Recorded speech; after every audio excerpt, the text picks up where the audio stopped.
കോഴിക്കോട് ശ്രീകണ്ഠേശ്വര ക്ഷേത്രത്തിലെ ശിവരാത്രി ഉത്സവം മാർച്ച് 1 മുതൽ 8 വരെ വിവിധ പരിപാടികളോടെ നടക്കും.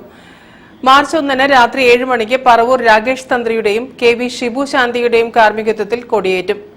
രാത്രി 8 മണിക്ക് കൊടിയേറ്റ സദ്യയും തുടർന്ന് ഗാനമേളയും രാത്രി കരിമരുന്ന് പ്രയോഗവും ഉണ്ടാകുമെന്ന് ക്ഷേത്രയോഗം പ്രസിഡന്റ് പി.വി. ചന്ദ്രൻ അറിയിച്ചു.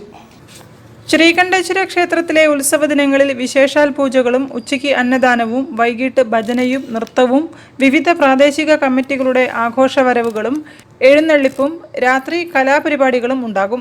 8 ദിവസങ്ങളിലായി നഗരത്തിലും സമീപത്തുമുള്ള 70 പ്രാദേശിക കലാസംഘങ്ങളിലെ 400 കലാകാരന്മാർ വേദിയിലെത്തുമെന്ന് ക്ഷേത്രയോഗം പ്രസിഡന്റ് പി.വി. ചന്ദ്രൻ പറഞ്ഞു. ശ്രീനാരായണ ഗുരുദേവൻ 114 വർഷം മുമ്പ് ശിവപ്രതിഷ്ഠ നടത്തിയ ശ്രീകണ്ഠേശ്വര ക്ഷേത്രത്തിൽ ഇക്കൊല്ലത്തെ ശിവരാത്രി മഹോത്സവം മാർച്ച് 1 മുതൽ 8 വരെ സവിശേഷ പൂജാവിധികളുടെയും വൈവിധ്യമാർന്ന കലാപരിപാടികളുടെയും ആഘോഷിക്കുന്നതാണ്. മാർച്ച് 1-ന് രാത്രി 7 മണിക്ക് പറവൂർ രാകേഷ് തന്ത്രിയുടെയും കെ.വി. ഷിബു ശാന്തിയുടെയും കാർമ്മികത്വത്തിൽ 8 ദിവസത്തെ ഉത്സവത്തിന് കൊടിയേറും.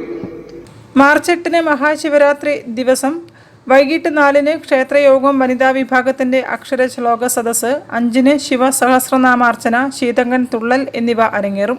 പിന്നീട് സമാപന സമ്മേളനം നടക്കും. രാത്രി 9-ന് ആറാട്ടിനു ശേഷം കൊടിയിറക്കും.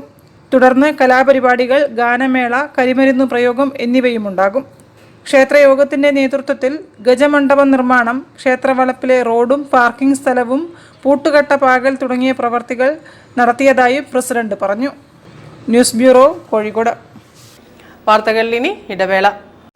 ക്യാൻസറിനെതിരെ പൊരുതാനായി കാലിക്കറ്റ് സിറ്റി സർവീസ് സഹകരണ ബാങ്കും MVR ക്യാൻസർ സെന്ററും സംയുക്തമായി അവതരിപ്പിക്കുന്ന ക്യാൻസർ ചികിത്സാ സഹായ പദ്ധതിയാണ് മാസ് കെയർ.